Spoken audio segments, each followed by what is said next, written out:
اللهم اغفر لنا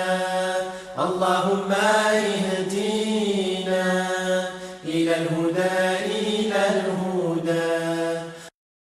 sorobe lajili kando di amirema ka boy ka taga chogola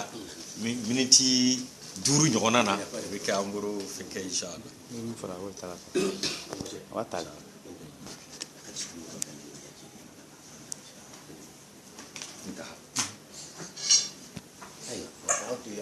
présentation d'accord c'est ça présentation là alhamdulillah ala barka la bi dimanche bi na ambe ankara mo na fa no yakub dugure amba de ka sori kono aka salon bay kono doni salon kono na bi masihul ma'u sayyidina abdurrahman ahmad konate muassis jamaat al-islamiyya al-muhammadiyya aka delegation olde nana kana kolubla on fa yakub dugure la soma dayna anga chokoroba no yakub kone o ba delegation na aussi de atoma sira atoma kerefe anga imam ba no ye alhaj said ahmad kudus konate nale de ye imamu ka formateur ye munde imamu formé muhammad yakono ka wajin kala formé o de ki dembe ni no masul maoud alere toke na mboray mi men nere mi femme ne min bolo ne Suleiman Sidibe ne de Jamaat al-Islamiyya al-Muhammadiyya ka imamu ye malila ya masu ye min bla ka anona malila mi men kin mo lo fe o yanga chauffeur ka no ya Abubakar Kone ngo o fene o nana ale nana na ye ka amblasra min jolon fle ni téléphone ba ale bolo ale anga kalande no ye Tijan Konate o ankara mo fene no ye Jamaat al-Islamiyya al-Muhammadiyya no ya madrasa soba o directeur ba o le ni to ko Muhammad Sibali Dana donc taarifu ni o ye ni ko no ni Muhammad al-Qadir Kasam taarifu inshallah non tay antu bi fek ci minute jazakumullahu khairan kaseer comme on a bo anka shekola voilà antu ba fe abaka présentation ke abe ladili do di an fana ma ka baka famu na minti duru korona na o ke abo ke so mo sama yi ladili ka yesi mundela dina la bi dina ka nya ladili le ko inshallah ne to ya dukure ko me siga so ne sa ka yesa mbina ne be ne siga so min ka tawi doni yele non ni me ka karaw ni ka ton ni ka fam ba de ne sa san sa ba ni le maleme ba makoya dawla buya ni ustad Ibrahim Jakti loni kala do recherche kala do sibini kala do kala kerlen ustad sa présenté ale ko kale kayti do ale fara yanke no ya kana biya wati la so me aywa amanda ya ka to ka amin ko ka conseil di awma ye conseil fala me fo aw ye mbo mbe so do na ne basu batike dinawla basu ba islamiyya chrétien yahudiya buddhist ya wanda dine no mazhabu anyu karam kuju ka fodron wala islamiyya kono sona islamiyya ne tato ide ni tla la karashi de kan gom fo ni islamiyya so fo ni karamo ne illon ka tere ce est-ce que wala tinyade ka sura ka mukharanatu adiyani al mukharanatu bayna al adiyani ka dino fule hal indu ka tasira nu ya fango ka yoga nu ka santa kar nu fenno ka famba bekara e kan kar nu ya fango ka bela jiren kar ka ta soro islamiyya kele to ko tinyaw ka tinya dine be cere sika citola التكبير hakli do yira limaniya kene nyo soro fa ofe nyo tinyata mais limaniya min soro recherche ko fe mbodi masisa recherche ka limaniya ani limaniya mi tinyatara kelonte recherche ko fe kana yi ka fo islamiyya de tinyai ale de tinyai tana yo dina wo dina ne ki bi sigi islamiyya da fe ka be deba ke be biodo dina be dina sigi kulo ko ta islamiyya da fe mu islamiyya to tinya islamo de islamiyya to tinya voilà ni de danger islamo ani islamiyya mo ya ke kelini kilote ni ki be islamiyya jeni islamo yi be ko islamiyya tetine ala kalimera ka soro tinyati ala ka do ko ni ko ka tinyati sangolo ko ni islamiya hal na ya ta to ga itara fa wofa hal na to ga sanfle a to ga san ba shi ali islam madam olaw يكرم غير الشيخون يا بيت نون الشيخ الإسلامية ما توفي الإسلامية ما تقول حل على كلام محمد لا أما ده النبي لا أعتقد لكم الإسلام كوكسو عليه الإسلام الاستسلام والانقياد لله ولأوامره دون إيه على كوي مدينة تو تشامبي ودلبي هربانين ديرو تولا مسيحية ودلبي زيزيلا يهودية ودلبي يهودية ولا دينة تو دلبي دانفين دول الإسلامية كلمة بدي مغوك ما تعالى كو على كلمة كوكسو عليه نانيا دم لمن تاجر توبي بس على بتاعي أني توتي كلي يعقوبي على كوبيري ما إسلامه ودي إسلاميات مو فنا صلى الله عليه جو دي فندو كمين تو يكوك خلافة بإسلامه بقول خلافة من تردي ودي أتو جو يوسف صلى الله عليه وسلم بكان كيلما كإسلاميات بوسوي تكبير ودي حقيقة ما ويدينه تو كان يمغو توبلو دينه تو كبابو بي ويبي يرو يا فمو islamais chrétien ka majorité ma fa bele parce que chrétien ko na tlala do ye catholique ye do ye protestant ye do ye ni do ye orthodoxe ye mais islam chrétien majorité be kanyem ko ba o ye papu ye en fera ka papu ben atuma mbolo ya bambolo de yo olu tato bulo o ye to tato bulo mais en ta foko boshi muna parce que fin fla be o ya long ni ba fa ka ba tamu wera islamia jugu la bi puissance ba la bi islamia kelele ko ami wala shitu la o de ka point fort bilibili bay bi fo ka islamia shila to ne ka dossier corlen doye a tenu bolo ko lan 2007 ma to islamia bana pudu ko ka ne yere nya di yakar a tumbe fo de ko islamia tumbe a tenu bolo ka ministère kuntu la be islamia kala likam ndesera wallahu yuriduna an yutfi'u nura allahi bi afwahihim wallahu yutimmu nurihi ولو كره الكافرون صدق الله العظيم لو تودي بي donc yisano uya damna islamia ire be kele chugo ni ke ba fa ka fem ba yoro ni kele ba damna ni de la ni ba fa ka mo kele don e ka ni wala e ka fa ka bani uya ka ko bani donc islamia ba fa chugo di islamia ni mu de wodi qur'ani wi pi ki pa sanju ni qur'ani no fe ku do qur'ani ko ban pew e qur'ani ke ni ala yo garanti ga ban allah ta'ala ko inna nahnu nazzalna adh-dhikra wa inna lahu lahafizun qul la ijtama'at al-insu wal jinnu ala an ya'tu bi mithli hadha al-qur'ani la ya'tuna bi mithlihi walau kana ba'dhuhum li ba'dhin dhahira tu sais wi pi ki pa amanya dabaru ya damnat mamina ko ma saka balawi ma ko so ko ma saka nawma ko ila kayla madukola ويا بقران النص كوخت التفسير وي اسرائيليات جامان دوال تفسيركم اسرائيليات جامان بي جانفاري دوكا الاسلاميه كو وسكا اسلاميه دوكا انا ياك لا يفنا كومبيني مويم تو كبار المفسرين طبري نا يغنا نو ابن كثير نا يغنا نو يا فو لو يغنا ولنا التفسير تا دمنا فوق تابا اسرائيليات فن نو يا دوا كونو كا بيبو كونو كالومبي يورا كا بيبو كونو كا تو قران قرا حقيقه دم اولو كا فاميتي كودا كو دم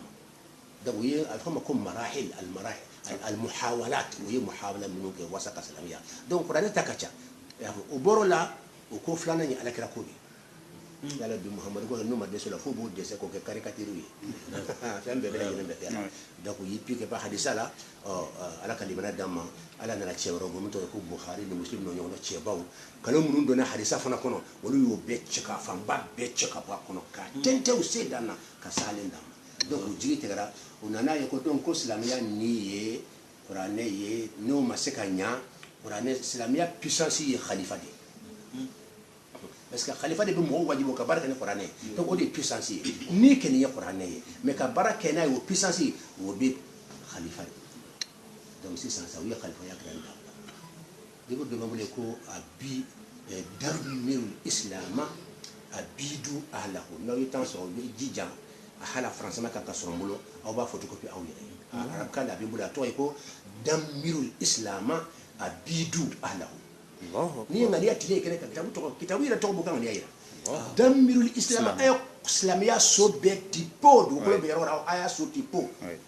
abidu ahlahu mun ku islamia aya be halaki islamia ira ka halaki am go be ka halaki ninde abin bulu ya arab la abin bulu ya français allah akbar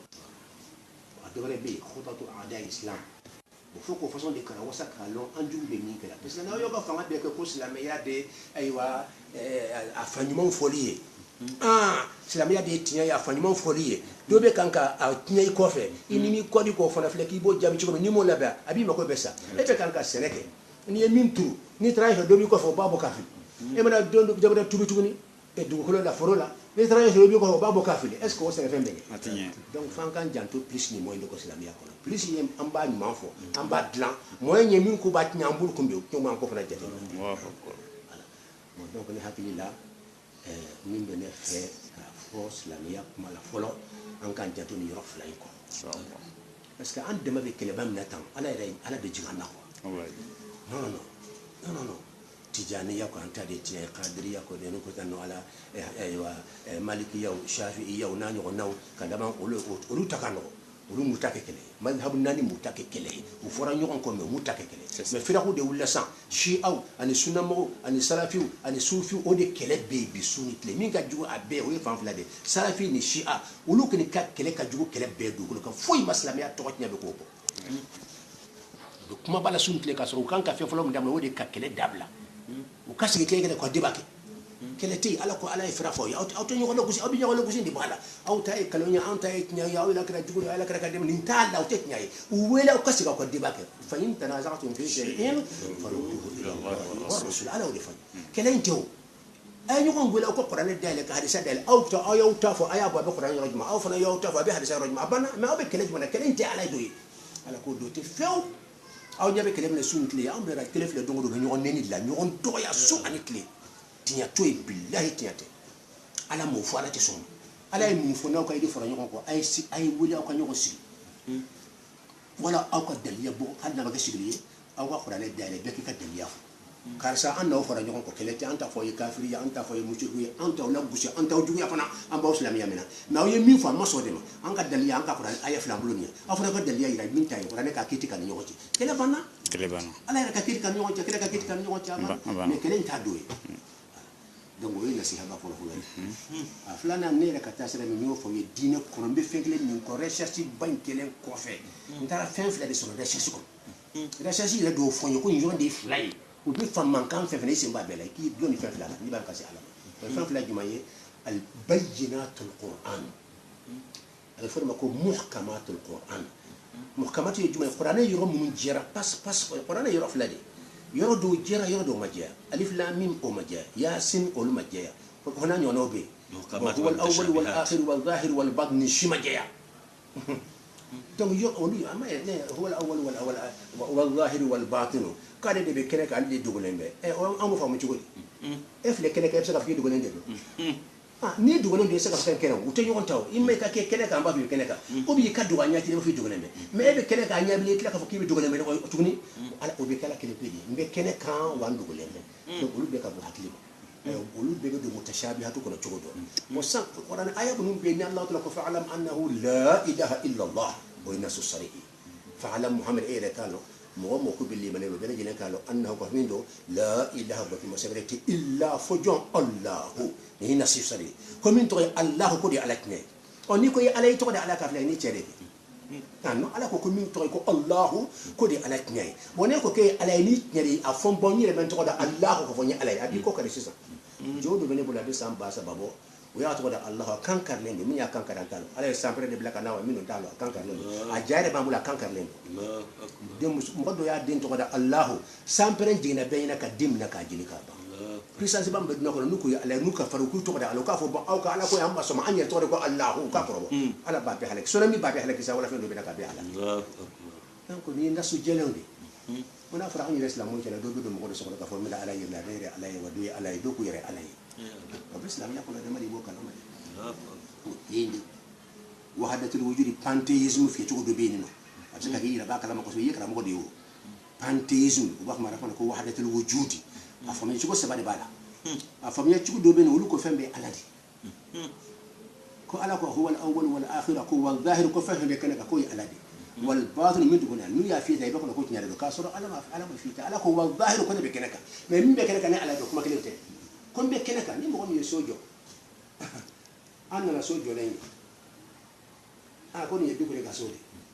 ni den ɲɔgɔn sɔrɔ a bɛ jɔ ko dukura an ye so min ye an ma sɔn kelen don a b'a f'i ye ko a ye taa so in filɛ ko ne bɛ kɛnɛ kan parce que so t'a yɛrɛ jɔ ni ne m'a jɔ dɔ kɛnɛ y'a jɔ so tɛna se ka yɛrɛ jɔ donc mɔndi filɛ nin ye mɔndi se ka yɛrɛ bɔ donc ala kun bɛ kɛnɛ kan o kɔrɔ a y'i ka mɔndi filɛ de ala ko kuranɛ kɔnɔ sanurihim ayatina fil afaqi wa fi anfusihim n bɛna n ka semasaya tagamasiri yira u la mɔndu kɔnɔ ani aw yɛrɛ kun na donc aw yamana aw yɛrɛ filɛ dɔrɔn u bɛ ala ko ye k'a kɔrɔ de n bɛ kɛnɛ kan ko a kɔrɔ de aw yɛrɛ m'aw yɛrɛ da fana ne bɛ kɛnɛ kan aw y'aw yɛrɛ da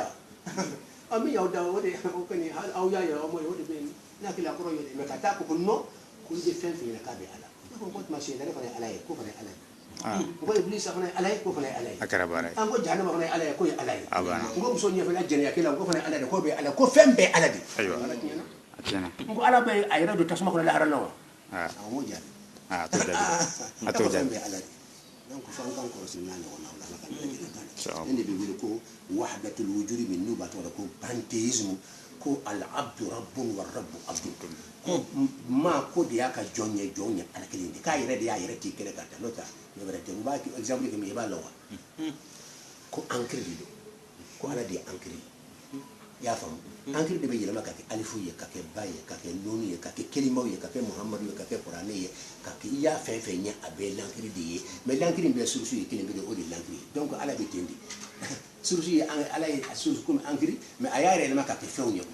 ne fɔ ala ma mun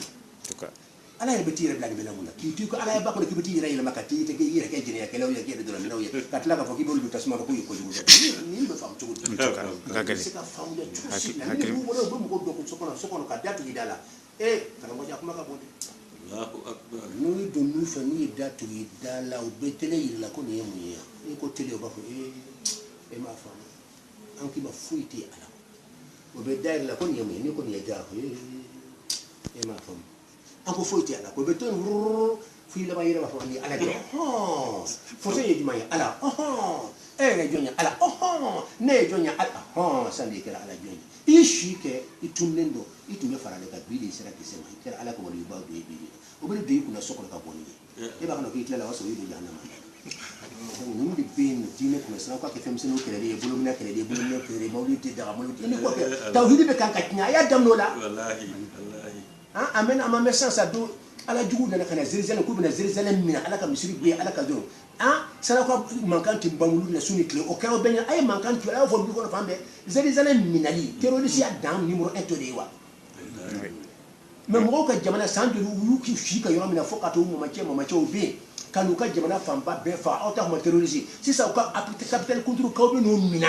aw silamɛw ɲɛ b'o la aw tɛ mankan t'i la aw bɛ mankan t'i la bolo mina bolojigi bonsi tan donc an ma si ko la wa malo bɛ daga malo tɛ daga i bolo minɛ e ka di i bolo minɛ bonsi bɛ tan merci ko kuma nin fɛn nin bɛɛ kuma bɛ tiɲɛ de don mais dɔ ka gɛlɛn dɔ ye hakili la ala ka limaniya d'an ma ala k'an bɛɛ lajɛlen bon donc anw kɔni kumana surun na ne ka diinɛ faamuya danna yɔrɔ min n bɛ san min kan o ye fɛn fila de bayyinatul Qur'an o de bɛ kuranɛ fan bɛɛ kuranɛ yɔrɔ min jɛlen bɛ o bɛ nan cogo di i b'a sɔrɔ tafsirikɛlaw ma fɔ ɲɔgɔn kan la n'i ye tafsirikɛlaw fɔ ɲɔgɔn kan kɔrɔ a tɛ bayyinatul a ma jɛya kɔrɔ jɛlen don n'a fɔra batuma dɛsɛ fɔ Alahu o jɛlen de don ni min tɔgɔ tɛ Alahu e bɔra a la o jɛra ka ban bon donc o n'a ɲɔgɔnna aya ninnu kɔrɔ jɛlen de don sali fɔra ka préciser ayiwa ka sun fɔ ka hijiw fɔ ka bɛɛ lajɛlen préciser ka jɛya o ye bayyinatu ye i bɛ sa o kan i bɛ garijɛna mutashabihatu ninnu kana baara kɛ n'o ye yɔrɔ minnu ala y'a fɔ i bɛ da la ka fɔ ala ka kuma don o ye limaniya ye i bɛ sali n'a ye i bɛ da o la i bɛ da o ma mais n bɛ taa kɔrɔ sɔgɔ n bɛ k'i bɛ taa o kɛ akida ye i kɔrɔso la tunu bɛ sɔrɔ yen ala y'o de fɔ kuranɛ kɔnɔ a ko huwa alladhi anzala alayka alkitaba minhu ayatun muhkamatun ko ale ala de ye kuranɛ jigin ko kuranɛ yɛrɛ a bɛna fɔ n ye ko tilayɔrɔ fila de don a dɔw bɛ minhu ayatun muhkamatun ko kuranɛ aya dɔw bɛ a kiiti jɛlen don pas kɔrɔ fila t'a la c'est-à-dire k'a fɔ alimami Malik ni Shafi fɔra ɲɔgɔn kɔ ayiwa Tabari ani Ibn Kathir fɔra ɲɔgɔn kɔ o tɛ sɔrɔ yen abada u bɛɛ de bɛ kuma kelen fɔ yen parce que kuma jɛra ni kuma jɛra kuma fila tɛ fɔ yen o de tɛ ko bayyinat diinɛ ye yen de an b'an si bɛɛ kɛ yen de kuranɛ yɔrɔ min bɛ yen ni kuma fila b'a nɔfɛ ɲɔgɔn sɔsɔ b'a la dɔ ko nin de don dɔ ko nin tɛ i b'i kɔlɔsi yen na ala yɛrɛ k'i kɔlɔsi yen na ala ye mun fɔ a ko huwa alladhi anzala alayka alkitaba minhu ayatun muhkamatun k'olu kiiti jɛlen don hunna ummul kitabi k'o de ye kuranɛ yɛrɛ ba ye ni kuma ba kɔrɔ yɔrɔ min ni kuranɛ diinɛ kuma bɛ bɔ yen i n'a fɔ mɔgɔ bɛ bɔ ba la cogo min o de ye diine yɛrɛ kuma bɛ kan ka bɔ yɔrɔ min na i bɛ ɲɛsin la bi mɔgɔw yi olu de bila ka t'i nɔrɔ mutashabihatu la o de ye fitina bonya dugukolo kɔ an bɛ ɲɛsin la a ko wa ukharu ko aya wɛrɛw bɛ yen o ye tilara fila ye aya dɔ bɛ yen o ye bayinatu ye a ko aya wɛrɛw wa ukharu aya wɛrɛw bɛ yen mutashabihatun olu kiiti ɲagamilen don ne ala ma sɔn k'a jɛya k'a walawala ye n yɛrɛ m'a kɔrɔ fɔ ye man ka ciri muhamadu bila k'a kɔrɔ fɔ ye mais i ka dala dɔrɔn kan ka kuma don i ka san n'a ye fana mais ka n'a kɔrɔ kana fɔ k'i b'a kɔrɔ cogo bɛɛ k'i bɛ t'i yɛrɛ karaba ka fɛn dɔ karaba dilan yen k'i b'o kɛ ko ne ko ala ka kuma ye n ka kumakan don i bɛ bato kɛ n'a ye i bɛ san n'a ye i b'a la ka fɔ ne yɛrɛ ka fɔ i ka limaniya kullu min indi rabbina i ka n'a ka fɔ a bɛ bɔra ala bon donc mun na ala k'o kan kɔrɔsiyɛ na a yɛrɛ de y'a fɔ ko wa ukharu mutashabihatu fa amma alladhina fi qulubihim zayghun ko jɛngɛ bɛ maa minnu dusukun na ka bɔ tiɲɛ kan ka taa kalon na ka bɔ sababa la ka taa fili la ka bɔ ala ka sira la ka taa sira jɛngɛ de ka bɔ tiɲɛ kan ka bɔ sira ɲuman na ka taa sira jugu na ko bɛ maa minnu dusukun na fayattabi'una ma tashabaha minhu kɔrɔna aya minnu kɔrɔ ma diya de a b'i dɔn de la waati bɛɛ ne yɛrɛ dun y'a kɔlɔsi karamɔgɔ fanba ye kuma t'u sufi an sufi ne yɛrɛ sufi de mais ne sufi sariyatigi de dɛ sufi min b'a fɔ ko sariya ko sufi bɛ base hakika ko sariya t'a la ala k'an kisi o ma de an t'o fɔ fo ka taa sa an ka sufiya bɛ base sariya kan ala ye min fɔ a kira ye min fɔ n'an ye fɛn fɛn b'a kɔrɔ aya b'a bolo hadisa b'a bolo takbir non sufiya y'o de sufiya hakika de ye kuran ni waati n'a kɔrɔ tɛ n bɛ sufiya hakika kɔrɔ surumani fɔ ye surumani de y'an ma surumani min ye sufiya kɔrɔ hakika ye k'i bɛ kan ka baara kɛ ni ala kɛra ka sunna min ye i y'a faamu k'i kana dan sanfɛla ma bonjour kuma ninnu ni bonjour ko kuma ninnu sanfɛla ninnu bolominɛw ni bolojigin ninnu kurusi dan ye o n'a ɲɔgɔnna ninnu de ko y'a dɔ ye dɛ mais k'i kana dan ye a profond bɛ o ye jumɛn ye o de ye hakika ye o de kɔrɔ ala kɛra y'o de fɔ kuranɛ kɔnɔ ko o ni saba de don maqamul islam maqamul iman maqamul ihsan donc f'an ka don silamɛya kɔnɔ k'a fɔ jaga silamɛya ye degré saba de mais a bɛɛ tɔgɔ fana ko silamɛya mais minnu ye silamɛya kɛ kelen pe ye u fili yɔrɔ de y'a ye e mana fɔ k'i bɛ mɔgɔ tɔw wele ka t'i yɛrɛ dɔrɔn ma ka sɔrɔ ala kɛra ye saba de fɔ e b'a fɔ tɔw ma k'olu tɛ maqamul ihsan mɔgɔ bɛ yen e kɔni k'olu tɛ k'olu ye bida mɔgɔ ye e tɛ taa kalama dɛ olu de ye voilà donc sufiya hakika ye min ye ko ka baara kɛ ni ala kɛra k'i ka fɛn fɛn fɔ i ka baara kɛ n'a bɛɛ ye mais k'i kana da sanfɛla ma k'i biri ka ruku kɛ ka sujudu kɛ ka kuranɛ kara i da la ka t'i tembiri o n'a ɲɔgɔnnaw k'i kana da o ma dɛ k'i k'a tɛmɛ o la ka taa n'a ye fo dusukun nin kɔnɔ dusukun k'i tembiri fɔlɔ ɲɛda ka sɔrɔ ka tembiri dusukun ka fatiya karan fɔlɔ da ka sɔrɔ k'a fɔ dusukun fɔlɔ ka tembiri ruku kɛ fɔlɔ farikolo ka sɔrɔ ka farikolo i bɛ baara fɛn fɛn kɛ diinɛ kɔnɔ a bɛɛ ka tugu dusukun kɔ a bɛ fɔ de ma maqamul ihsan la zahiri sɔrɔla la batini sɔrɔla la donc mɔgɔw kɔnɔ ko nin tɛ silamɛya dɔ ye ko ye dɔwɛrɛ ye o m'a faamu de ala kɛra y'a fɔ ka ban fɛn saba de f'i kan k'a dɔn ka fɔ saba de maqamul islami o bɛ base farikolo kan ka la ilaha illallah fɔ i da la san la ilaha illallah i bɛ don maqamul islami kɔnɔ i y'a faamu mali fana ye tilayɔrɔ fila ye tilayɔrɔ fila min y'a fɔ a da la mamasa dusukun na mɔgɔw b'i silamɛ min na ka sali la ka i ko ka t'i fara silamɛw kan ka burusu kan parce que o tɛ ghaibu la lafiya b'i dusukun na i ma da la ala de b'o la ala bolo i kafiri de ye jahanamaden de i ye munafiki de walima innal munafiqina fi darakil asfali mais anw b'i silamɛya min na parce que kalimatu shahada fɔ ka ban hakili ni ye kelen ye ala ka limaniya ta ani mɔgɔ min y'a fɔ ashhadu an la ilaha illallah wa ashhadu anna muhammadan rasulullah mais a sera dusukun na a y'a ŋaniya n bɛ nin fɔ ni silamɛya don ni ŋaniya de y'a ye ŋaniya in de ka gɛlɛn da ye pewu maqamul ihsan bɛ base fɛn bɛɛ ka na dusukun na fɛn bɛɛ ka na kɛri la fɔlɔ ya farikolo k'a kɛ mɔgɔ de fɛ ko sufiya hakika ni mɔgɔ ye fɛn wɛrɛ minnu don sufiya kɔnɔ bi na a fɛn wɛrɛ caman ninnu bɛɛ n'i ka ca sira an tɛ mɔgɔ si lagosi mais an dan ye fɛn mana caya cogo cogo a tiɲɛ yɔrɔ min ye o kɔni ka fɔ mɔgɔw ye o de ye sunna kelen nin ye o de ye sariya kelen nin ye o de ye kuranɛ ye o de ye hadisa sahalen ni sarihu ye mais i ka baara kɛ ni a bɔ sanfɛ ka taa n'a ye dusukun na ni fɛn min sera dusukun na dɔrɔn a bɛ na nɔrɔ la a bɛ bange kɛnɛ kan ala ka limaniya da o y'o ka sɔrɔ man ɲɛ ala ka minɛ yɛlɛ ko in ko wala donc hakili la ne ka filanan ye min ye o de ye bayyinatul Qur'an o fɔlɔ fɔlɔ ye an-nasu sarihu sahih o ye ka filanan ye o ye hadisa ko ye a ka jɛya a ka sa mais ni kuranɛ don a tɛ fɔ a ma a ka jɛya a ka sa a bɛ fɔ a ma kuranɛ t'a la a ka jɛya parce que ni ko f'a ka sa dɔrɔn b'a fɔ o tuma yɔrɔ dɔ bɛ kuranɛ kɔnɔ a ma salen kuranɛ bɛɛ salen de donc ale ka condition ye k'a fɔ k'a salen don o t'a la i b'a fɔ kuranɛ kuma ka jɛya o de b'a wajibi an ka baara kɛ n'a ye n'a ma jɛya wajibi t'i kan n'a ma ɲɛ k'i bɛ baara kɛ n'a ye ni mutashabihatu ye i b'a sɔrɔ muhkamatu ye ni muhkamatu sɔnna ma i bɛ sɔrɔ ka baara kɛ ni mutashabihatu ye mais ni muhkamatu ma sɔn ma i bɛ mutashabihatu bila pewu parce que ala ki katayinda ki korose ko doyma ki korose fa amma alladhina fi qulubihim zayghun fayattabi'una ma tashabaha minhu ibtigha al-fitna donc ayuba voilà flana o de hadisai sunnai sunna ro man be soma ala kira min ke afu ay mi fo a jera wa kile na so ma jia fo nyonya bala am ko ameta karjo be mi an kum na flala ambo ke mante be la gusi mo jombe la gusi mo mi na so sare ki bama kuma kan jera qur'ane kono a jera hadisa kono asara fana kadla ki bama la gusi be ke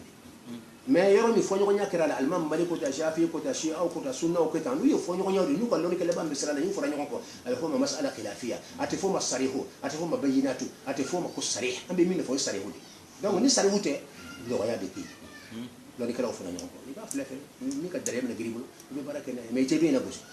muna tila gusi parce que ma sarihu bla na ni sarihu bla la gusi be ki akila kuma jara wala ba kuma sarihu alhamdulillah الله أكبر جزاكم الله خيرا كثيرا أني تنصروا أنفاك كمانا أنا كرم غتا على ببارك المي وانينا وكرا أنفنا ما ورانا باي نبنا كلين دفاراتك كم سيدنا عبد الرحمن كناتي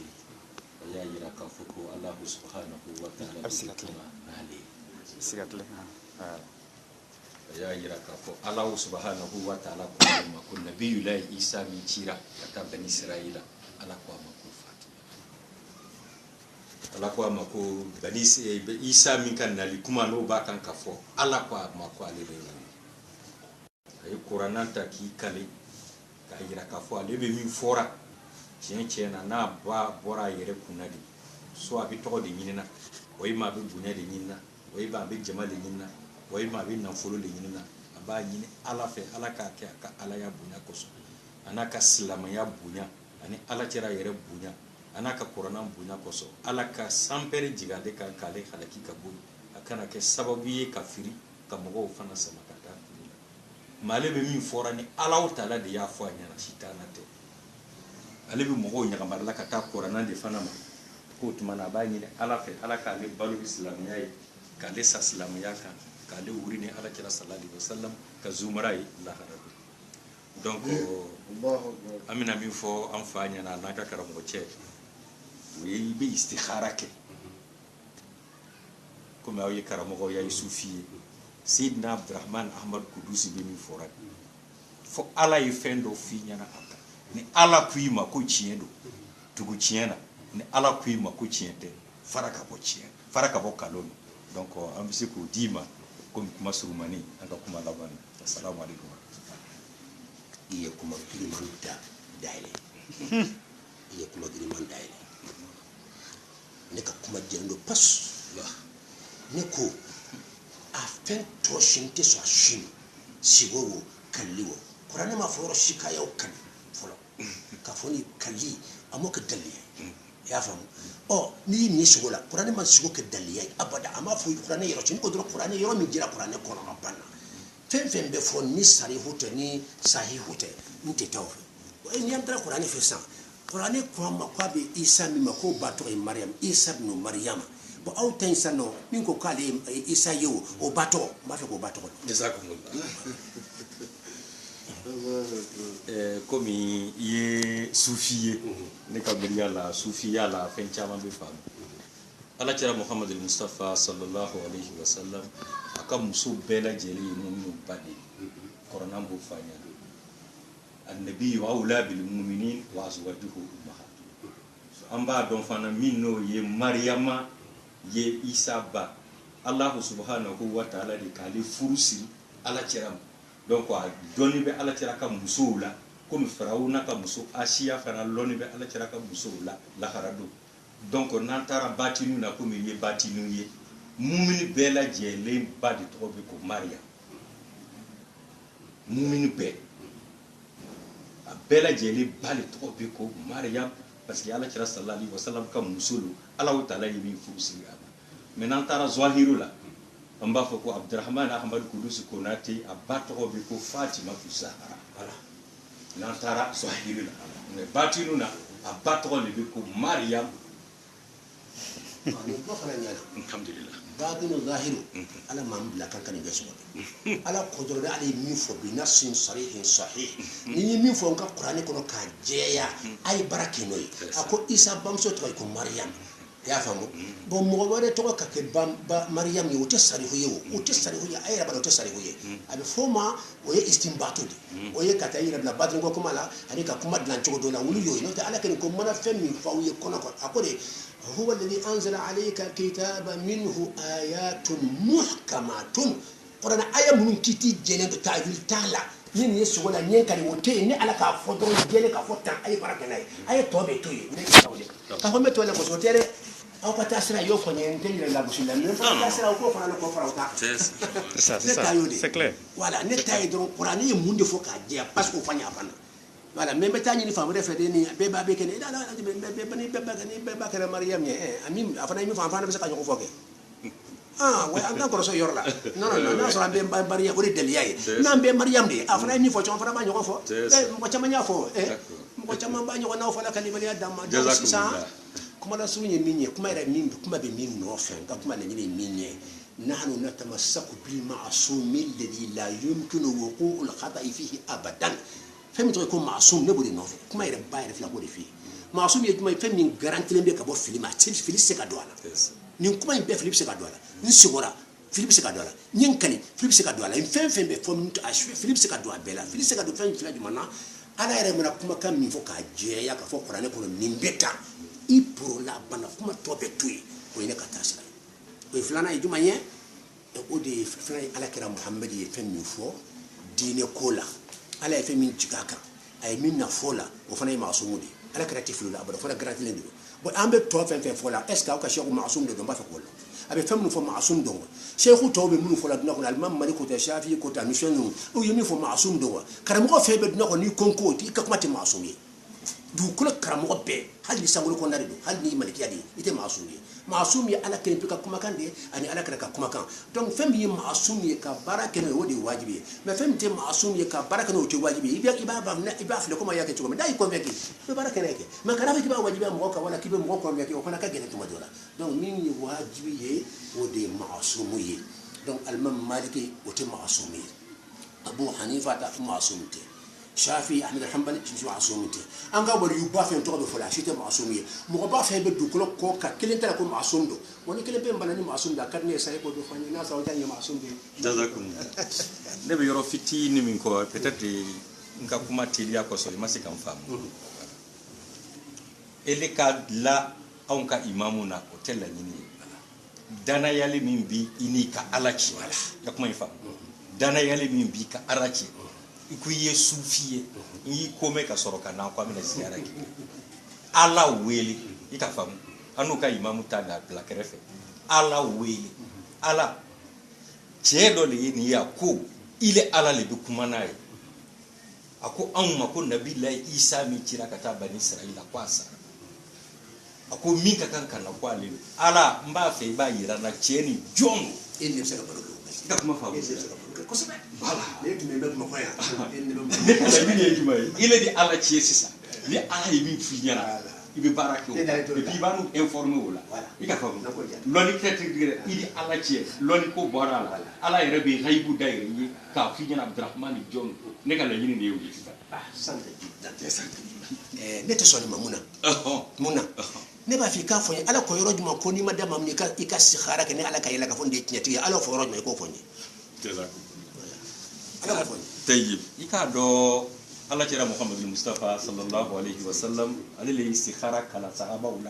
comme suratul fatiha bi kala mo wala ci turabu kiti be anye koloni firiti be anye maintenant quoi mena voyage doké voyage na me fe kala here bala wa here tala abi nyina fa me se ka istikhara ke an quoi me du bara dola an ka here bala wa an ka here tala abi ji an bi istikhara ke an ba fe ka du furu dola anka here bala wa anka here tala abi ci kharake me modo ka yire kufo atigila moko sobelo moko utula ko ambe fana yi ala nyini bagade akanya yorola amba fogo akanya amba yira ala chei be mi fora ni mundo ni tiedo ambe ka fara kan ka tiedebe ni kalono ambe la jele fana be fara don kan ka kaluke o le ne ka laɲini ni ni ka kuma ni faamu kosɛbɛ ne de fiyan ko kana wasi an ɲa bɛ ɲɔgɔn na kojugu Allahu akbar i nali ɲɛna kojugu Allahu akbar kɛlɛ ko tɛ o nka e tɛ dimi ne tɛ dimi an kan ka kɛ leçon ye karamɔgɔ tɔw ma kalontigi bɛ dimi da a t'a fɛ ka débat kɛ ne y'o de fɔ n ko fo débat de ka daminɛ Mali kɔnɔ tiɲɛ ka se an b'an si kɛ tiɲɛ tɛ lɔn ye Inshallah ni de tɔ ye ko débat mais e tɛ dimi i bɛ yɛlɛ la ah non non ne ni fa cɛ tiɲɛ na mɔgɔ n'a fa cɛ a n'a karamɔgɔ dimi ko tɛ o sani bɛ diya ɲini i b'o la istikhara kɛyɔrɔ de bɛ yen i y'a fɔ min na a tɛ kɛ abada c'est à dire ala yali nin ye ala ni de isa ye wa ni i ye min ci laban na o de ye nin ye wa istikhara yɛrɛ tɛ ka kɛ o la o tɛ daga abada fɔlɔ ne bolo haram haram munna c'est à dire istikhara bɛ kɛ ni ala ma kuma ni ala ma kuma yɔrɔ min na i t'a lɔ i bɛ istikhara kɛ mais ni ala kumanen kɔfɛ ka jugement f'i ye i bɛ mun istikhara kɛ tuguni o tuma ne fɛn bɛ taara yir'i la i b'o de to yen ka ne t'a to yen k'o de kɛ wa istikhara tɛ daga abada fɛn na ala ye fɛn min juger ka ban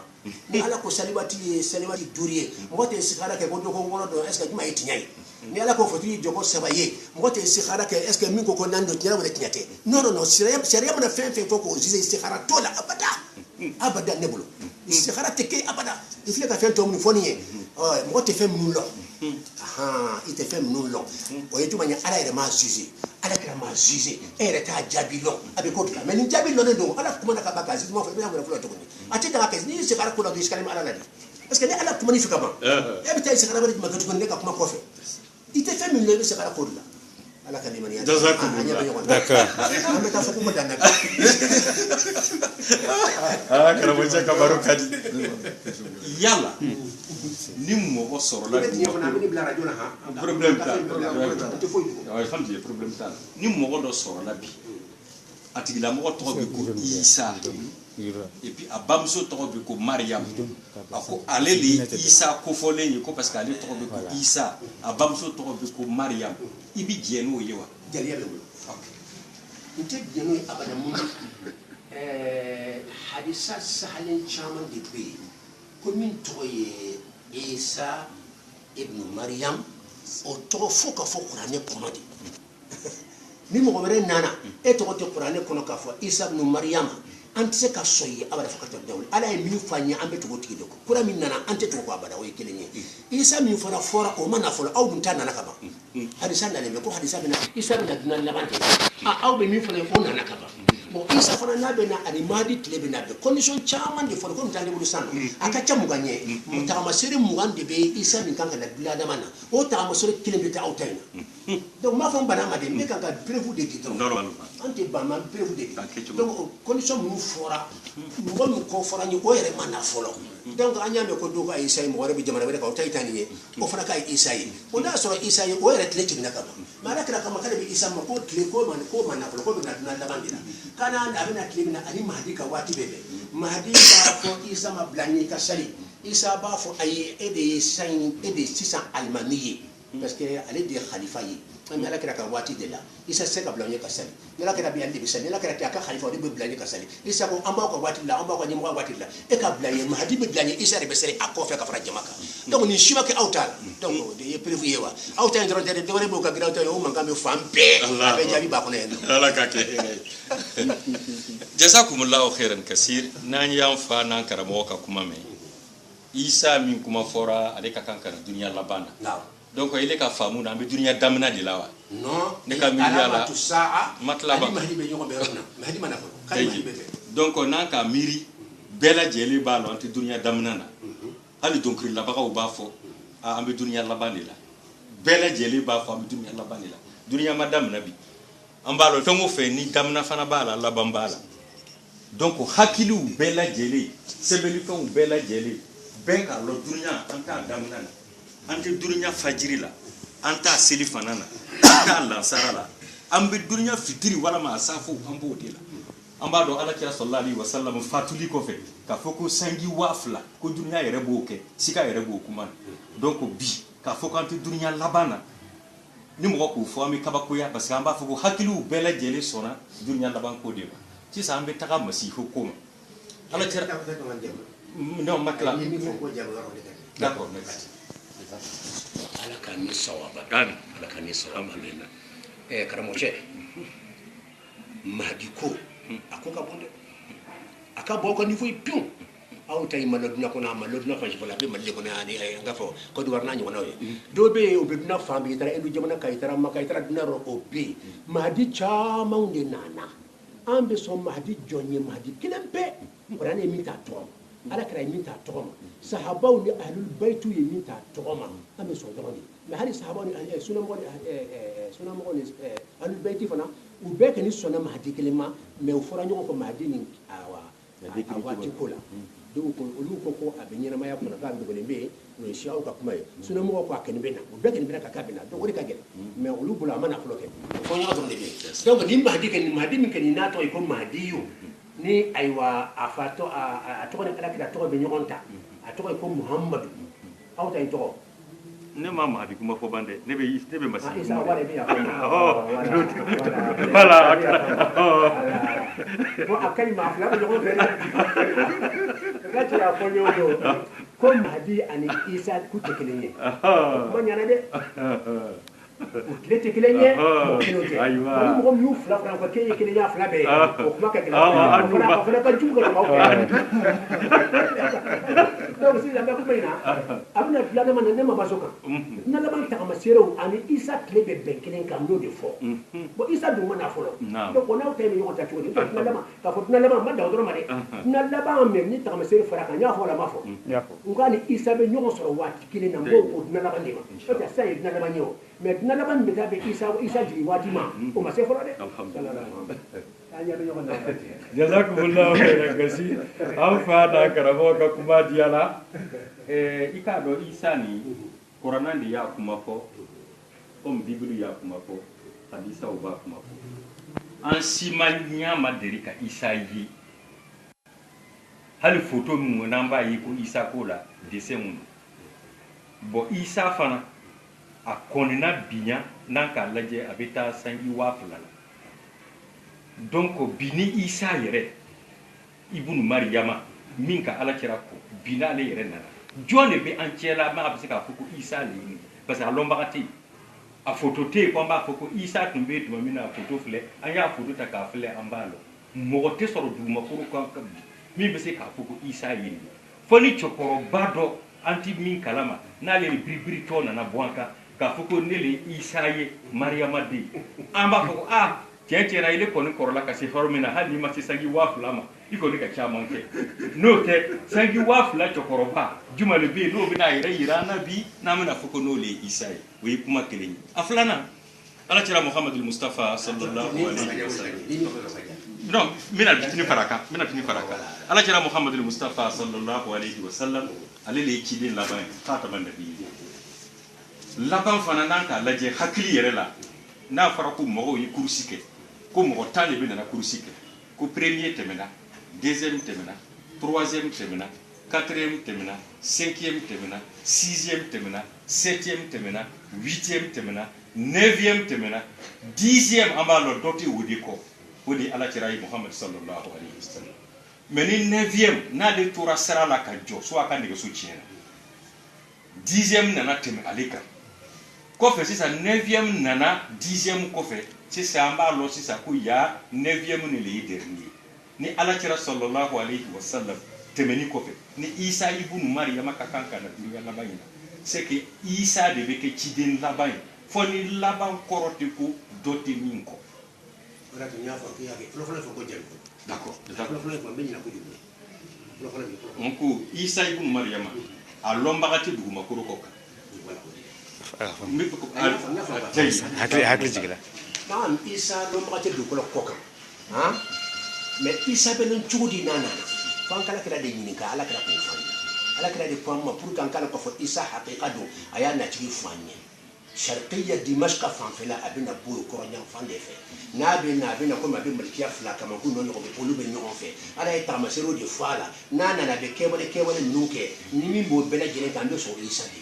ye ala kira y'a préciser a tɔgɔ ye isa a ba tɔgɔ ye mariyama n'a nana a bɛ na cogo min na a y'o fɔ an ye n'a nana a bɛ baara minnu kɛ a bɛ kuruba bɛɛ kɔndani dugukolo kɔ kan kurubaw ma kɔndani fɔlɔ dɛ isa min nana a ma kura aw ta ma kura kɔndani bon isa wɛrɛ min bɛ ayiwa hindu jamanaw kan ni fan wɛrɛw fɛ isaw ka ca a si ma kura wɛrɛ kɔndani fɔlɔ kura ale bɛ mɔgɔw kanda fan bɛɛ dinan kɔnɔ bi ala kira ko k'a bɛ isa min ma n'o nana a bɛ kura bɛɛ kɔndani mun na be kura ko ndare parce que kurwa ko islamiyate soama chrétienate soama yahudiyate soama te bible kono ne diako ko seka yara bible kono bible ya ko ne bible ko fengo fenna be lese de ka dulu kana wala fenna be lese hanna te dulu kana ka bunya fenna be lese ka bunya ko ka aya be ko ndare bo be bala kurwa seka la abada ni ma ko lese iba lese et puis ba dulu kana oya bunya li puis shula oya bunya li zezi ga fo bible ni be haramu ya kurwa fo yo ne bible kono Jésus ko yoron minna ni ma min ko kibe tune ko kalima ni yanka ala ko la katugo ko kike atro kike ka kurwata o kurwani be balo o kurwani bi kuraka janyo na we kurwa bilele bade mo de blola o kurwa bilele ba jaman jambade mo de utumbo mo de blola ka ginge ala bo kurwa de ma o fena kuma koroma do koro ni bi tugo ko ila be sa yakam parce que ila be sa yakam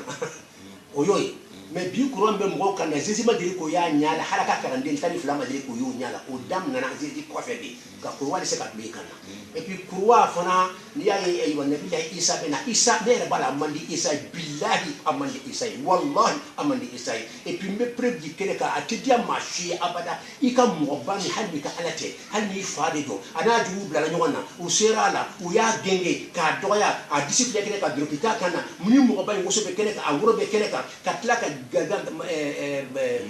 moni gama fugula ko do akumulola ka tla ko ka genge jeribe kan ka bo ka ke ye ko fulaye e ko dule kana ko ira dunala Isa o tidia mashi ko ifala atidia moshi tu ko ma ke soma ne da kente su kan fa wuri da dugolo mashila mun fa disi ka irama kuma ta kono baro biya kene ka kursin cinde bana ko ira dunala aka bunya foi tal haqiqatan donc pre wolom la de bulu bidu ko wolom la nya be ke kaset dola ka fo kuwa abina kari ka da kunin ka kumba de bala ala kali dalil aqli bala dalil naqli bala ya fa woni donc be kuma na min ka Isa min ka iko ka te lo ne bula be lo e bula te lo ne bula be lo abelo po abelo chukodi min ko ka be na ayema kutu fani nana abena nchuko inata abena ni yora inata abena ninke ni nana ko ka ambafu ala kare ma abedi ni ma se ko ke ambafu ma di munu nana sa fulla inga fa Isa munu nana o ma se ka kurwa bodna ko o ma se ka kurwa ko nane atnyama na be kurwa be ko nane parce que abeni ko defo ko ne be badla ale ka bunya tala ala ka bunya fuitala parce que femere kurwa na munda fa ala ka ni mania dan donc bible yera ko ka fo be dine la busira o tere wallahi kan la jini ka ko la nyanya miri fenda ma kele be dine to kono ya famu islamia ka defo mu islamu de defo chamanke defo de islamia ya famu mais dine ko mo ye fendo ko ka jugo shi kemedi ya famu yi manye ina fo sansa qur'ane sisa ya la qur'ane ala ka kuma kande Allahu mu'min ba kono wodi ya ni wodi ya qur'ane wodi ya linyere Allahu be qur'ane ko ni ya boy sa hali batu kala tinda ala ka mo foyi kala be ka kuma ganza ni wodi qur'ane Allahu ba kono fo ba fulani ko o te wala ka se ka ka taw yere dalo ha boni ya Allahu ba be kono sansa ka Allahu be tir ka bo qur'ane kono ka ka ta batu kana ibi sari fa kana ala ka mo tashi la te foyi na fa yitu woni luka livru ko o luka livru ko bible ko o luka Allahu wodi yawe o ba ko yawe amba fa ka qur'ane kono Allahu ma ko Allah o lu ba fa Allahu ma ka livru ko yawe o yawe be yoro wo yoro fa ba juri o ya be bo livru ndia livru fa dia afle ado mani fu afle o du mo ba jugo o pa do ni wala odo to on tini sa dei voilà ay mi fle wala odo témoin de Jéhovah voilà témoin de Jéhovah ka livru ni nye mo ka ko al ismul ilahi alladhi sayadbutu ila al abad al ismul ilahi ala ila to pir alladhi mi sayadbutu abana sabati mo seka boy ila al abad fo ka tabnawli abada bi toy o be kuma lude bulu bulu wodi yawe donc si sans u ye yawe de bo bible yorobe quand ta dam na fo ka ta ba ya be boy ka mo wala plano no ma fo seigneur ba fo internet bo fevra fo ni u ya boy bo allah mo na bo ka kuma kono ka ba ato batu se ka kenai ati fonya tu fi ka so de seri wodi ya lumiere wodi ya puissance wodi ya courage et la ko vagon akumulo de allah ya fa wodi bo do ala kalima ya damma ka fo zizi be na kurwa karli kama ala kara woni fo haqiqa ka haqiqa de shika shitala donc minnu nana k'u ye Isa ye u ma nin baara kɛ fɔlɔ o de y'a to an tɛ sɔn u ye an ma sɔn u ye mais an tɛ lagosili kɛ. non i ka kuma la vraiment lagosili den kelen t'i ka kuma na. mais i ye kalo tigɛ o de ye kojugu ye. lagosili den kelen t'i ka kuma na. question filanan. jazakumullahu khairan kasir. yan yɔrɔ nin na. ala cira i ka question filanan bɛ yen. tɛ ye n'a fɔra ko kuruwa n'an ye kuruwa dɔn ka hakilinaw munumunu an bɛ se ka miiriya sɔrɔ a la kuruwa n'an ka bibulu filɛ yɔrɔ dɔ la an bɛ taa ye ko bois parce que n'an ka hali Deutéronome filɛ Deutéronome b'a yira an na a ka chapitre 20 ka taa se 21 ma mɔgɔ o mɔgɔ n'a tigilamɔgɔ dulonna yiri la ka sa dangasaya la tile man kan ka bin ka tigilamɔgɔ to yen parce que a bɛ se ka kɛ sababu ye ka kɔlɔlɔ lase jamana ma donc n'a ka lajɛ yahudiyaw ka laɲini de tun bɛ ka se ka nabilahi Isa gonge k'a yira ko mɔgɔ danganen don fo o nana a confirmer fana ko inna katabna al-masiha Isa ibn Maryama rasulallah Allahu ta'ala nana o nafiyu kɛ wa ma qatalu wa ma salabu walakin shubbiha lahu mais n'i ye chrétien yɛrɛ ɲininka n'an taara Galate la olu b'a yira an na k'a fɔ hali bi ko non nabilahi Isa gongela ka sa ka dangaya saya kɛ k'olu le ka jurumu yafa i tɛmɛna o yɔrɔ de kan donc kuruwa kan a gongera o yɔrɔ de la olu ka faamu de o yɔrɔ mais n'a ka lajɛ n'a fɔra ko kuruwa n'a ka da fɔra ko kuruwa an bɛ kuruwa sɔrɔ fɛn caman na i ka belebeleba min fɔ o ye kuruwa ye mais hali musow bɛ samaden min don toro la a kuruwalaman bɛ yen chaîne min mɔgɔw b'a don kan na a kuruwalaman bɛ yen tumani dɔrɔn a dessin de bɛ kɛ ka bila bon kɔnɔ n'a fɔra ko ni nabilahi Isa nana ala cɛla kɔfɛ ko a bɛ yaara hali musow bɛ samaden min don toro la ko a b'o kari mɔgɔw bɛ chaîne min don kan na ko a b'o kari an b'a lɔn ko kuma nin est ce que an t'a kɔrɔ hakika ɲini wa ɔhɔn n'an ko an b'a kɔrɔ hakika ɲini an b'a fɔ ko kuruwa nin yɛrɛ laɲini dɔ de bɛ kuruwa in na laɲini jumɛn de b'a la nabilahi Isa nana ka na jurumu dɔ de yafa o jurumu nin ye jumɛn ye o y'a yira k'a fɔ ko Adamu ni Hawa tumana min na n'o tun bɛ alijana kɔnɔ ala k'o ma k'o kana yiriden dun mais o gɛrɛla yiri la o ye yiriden dun o y'o ka lebu lɔ donc olu ka jurumu kɛra o kan o ka bɔna ninnu bɛɛ lajɛlen o jurumu nin kɛra o kan fo ka taa se tuma laban ma donc ala yɛrɛ nana dencɛ bila sisan ka na an b'a fɔ ko subhanallah saniya bɛ ala ye den tɛ ala fɛ ka na sa dangaya saya la ka mɔgɔw ka jurumu ninnu de ta donc o ye chrétienw ka faamu ye donc olu fɛ kuruwa kɛra fɛn sacrelen de Isa nana sale ka olu ka jurumu ta parce que kabi Adama ni Hawa kabi o ye dumuni kɛ k'o to jardin kɔnɔ o jurumu de bɛ adamadenw kan donc Isa nana sa ka jurumu ninnu bɛɛ ta ka se ka nin yafa donc n'an y'a lajɛ ni Isa nana fo a bɛ na o hakilina de fɔ an ɲɛna ba ɔhɔn kuruwa nin yɛrɛ sinji ye jumɛn ye miiriya min bɛ yen ko Isa de nana sa ka jurumu yafa nin o kuma nin de tɛ tiɲɛ ye a b'o kuruwa hakili de bɛ kuruwa ye n'o tɛ mɔgɔw bɛ fɛn min dilanna ka bɔ bɔgɔ la ka bɔ yiri la ka bɔ nɛgɛ la k'o minɛ k'a kari nin tɛ o n'o tɛ n'an k'a lajɛ ala cɛra ko sayaki suru sɔli a m'a fɔ ko sayaki suru sulban sɔlibu ye den kelen pe de ye a nana mufaradu de la dɛsa mais ni Isa ka kelen pe kari an b'a fɔ ko kasa sɔliba mais n'a fɔra ko sayaki suru sɔli n bɛna d'i ma voilà n bɛna d'i ma d'accord problème tɛ n'ala sɔnna n b'a d'i ma sisan voilà donc n bɛ fɛ ka hakilina min di min n'o ye sɔlibu yɛrɛ ye kuruwa hakili dɔ de bɛ mɔgɔ bila kuruwa kan batu la hakili dɔ de bɛ mɔgɔ bila la ka na ko n'o miiriya ni jɔsi ka bɔ chrétienw na ko y'a chrétienw ma non a kana miiri ko nabilahi Isa sara kuruwa kan dɛ o kuma nin tɛ tiɲɛ ye et puis k'a daliliya bɔ o bible kelen na k'a don o de ye kuruwa ka karili ye anw ka faamu na ani ka taa yiri yɛrɛ minɛ k'a kari ani ka taa yiriw minɛ k'a kari an n'o fɛ tiɲɛna o ye mɔgɔw ka fɛn dilanni ye akida nin yɛrɛ combatuli ka akida nin yɛrɛ kɔ kari dɛ anw b'a kɛ o de ye mais anw t'a kɛ yiri lɛsɛ ni karili ani nɛgɛ yelen ni karili ye shukran jazakumullah parce que an yɛrɛ ɲɔgɔn na kojugu e ne tɛ ɲɔgɔn ka ɲɔgɔnya mɛnna ala kan jaabi la ko kuruwa kɔrɔ ka ca musow bɛ minnu gulon n'a ɲɔgɔn na ne e ye minnu fɔ ne bolo ma sɔn mun na i ye min fɔ a bɛ fɔ ma ko dalilul akli hakili ka daliya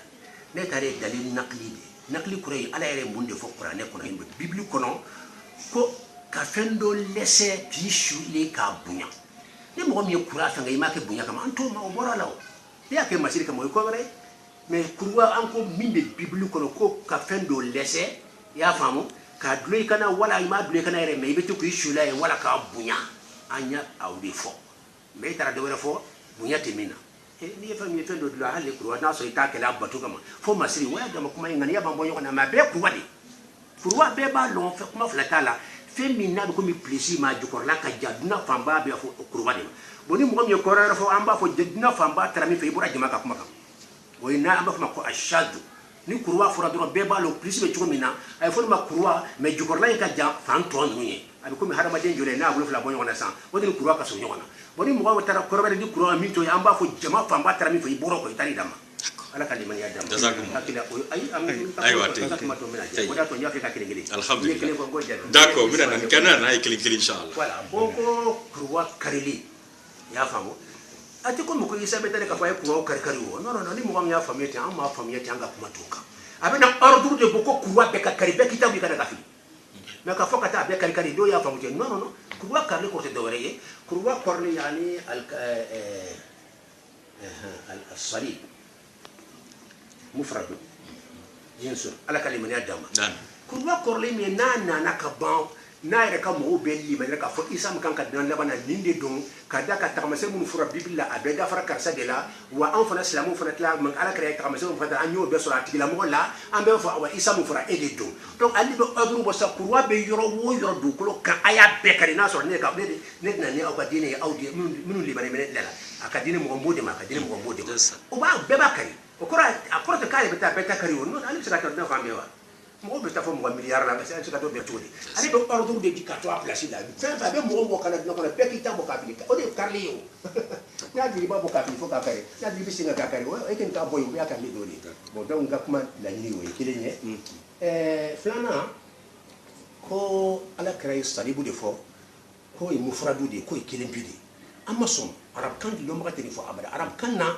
kuranɛ fan bɛɛ ala b'a fɔ khalaqal insana a bɛ fɔ ma ismul jins n'a dɔrɔn i bɛ jamu fɔ n'a dɔrɔn i bɛ jinsu fɔ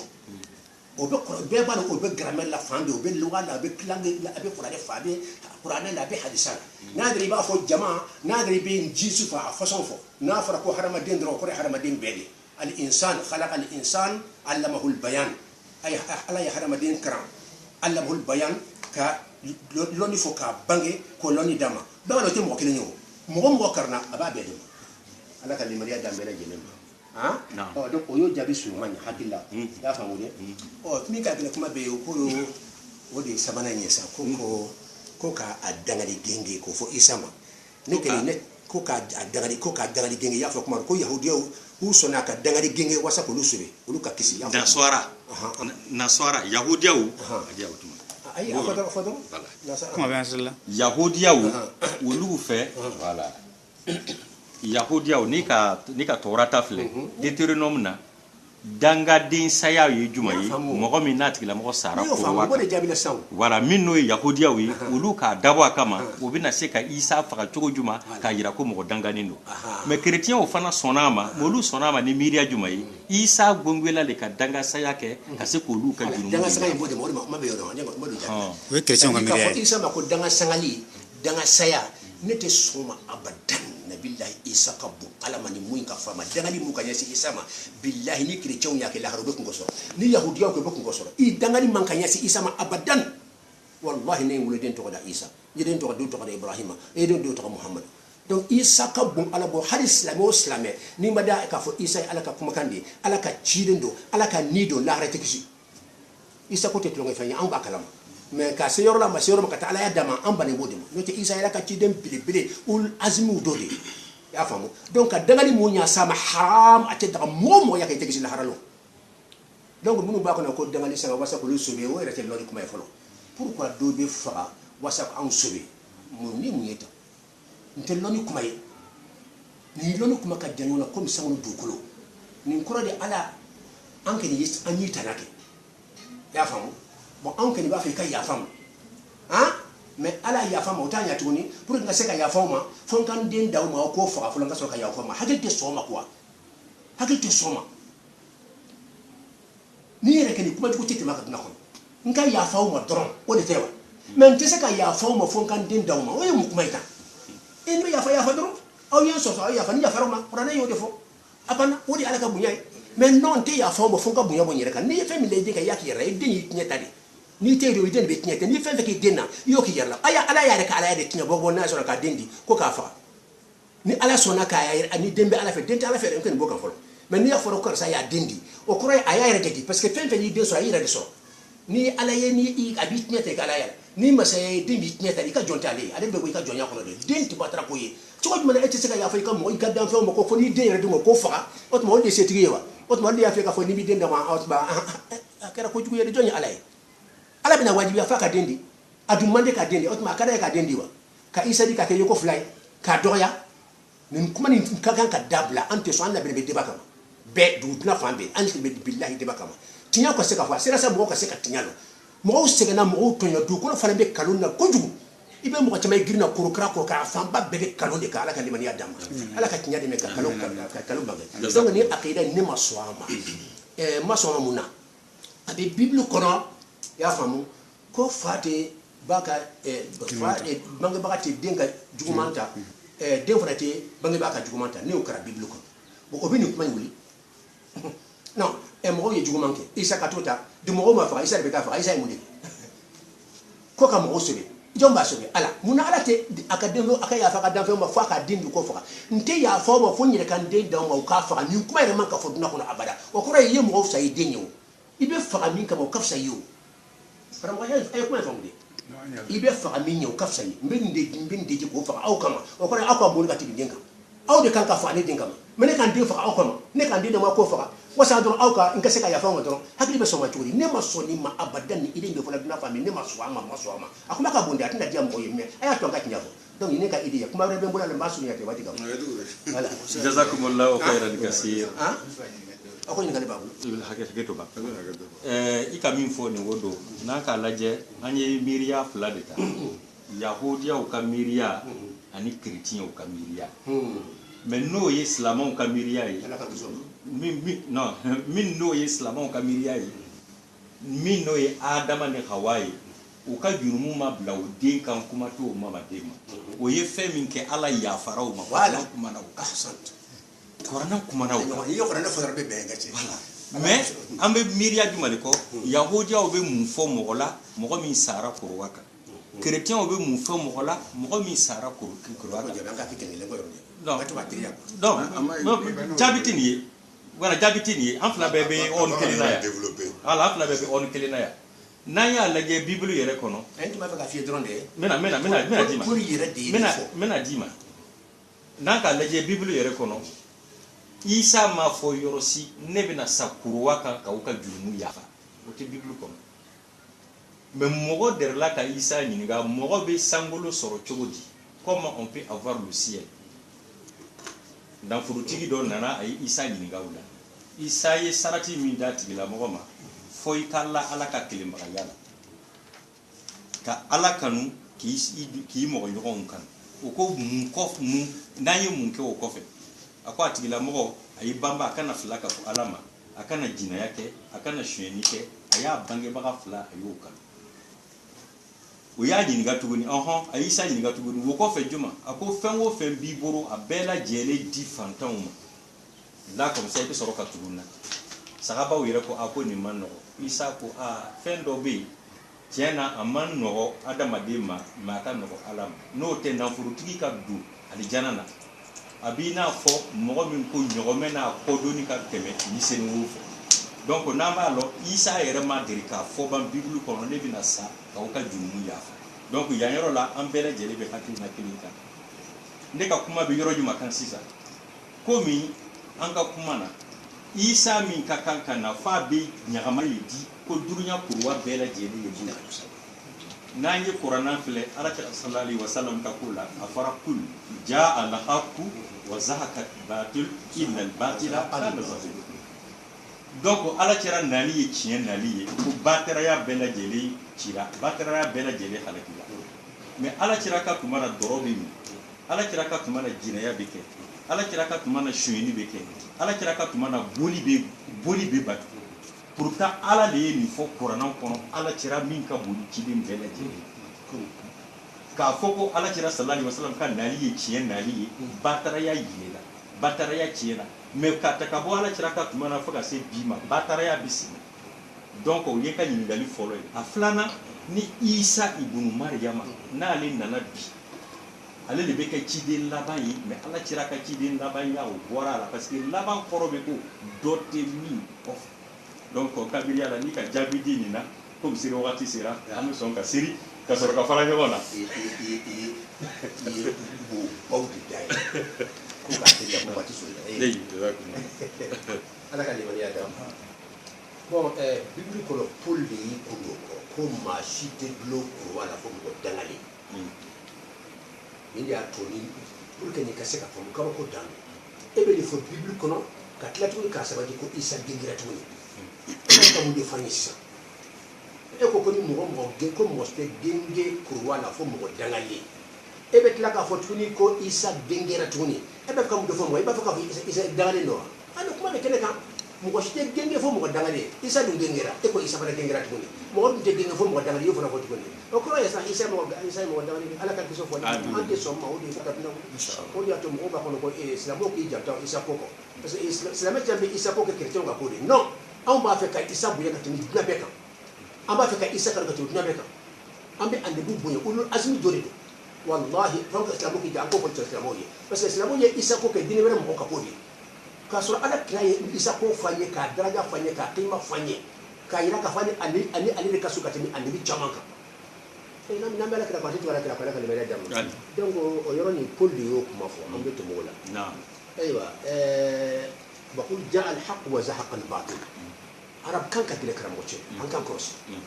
فين تام بك ماضي كسر ماضي ته وكتام بفو صلى الله عليه وسلم صلى في الماضي دي يا فهموا أقرأ دكتور ما عليه سرعة كذا كذا كتير أقرأ تويو أقرأ ده اللي ميكو على كسرعة كاكا أما تلاك فرحمك الله على هناليلا أقرأ تهيلاو أقرأ دكتور على كهنيلا على كقرآن كنا أتى أمر الله على كقولنا نكبا ولا هذا تغمسرودي وقرأ سوينا دامنا فلو دون قرآن كنا ماضي ننا يورو جاما كسرعة كذا نيجي تموتاري دون نيجي نافرا كوزا كالباطل ماضي أو كسر ماضي دون كسر لا نيجي ماضي لا نيجي مضاري دابنا كذي دون نلا كوزا كالباطل فوكني أتنينا كبان وكني أولما ما نيم هدي نشيكا ستور بيتي كنا قبل لما سلامة باللبان كفنا صرف نقول شيكا تطولا إيسا بنات ممنونا ما دو بنات ممنونا يا فعلا كلمة داما وتما نيم هدي يركنينا نبدو كله فعدلان كما مولي أتجوران كل فرق هذا سكون أبدو كله فعدلين يد لا يدا فدو كله كفارة من جنة توني لا أني جنة بريانا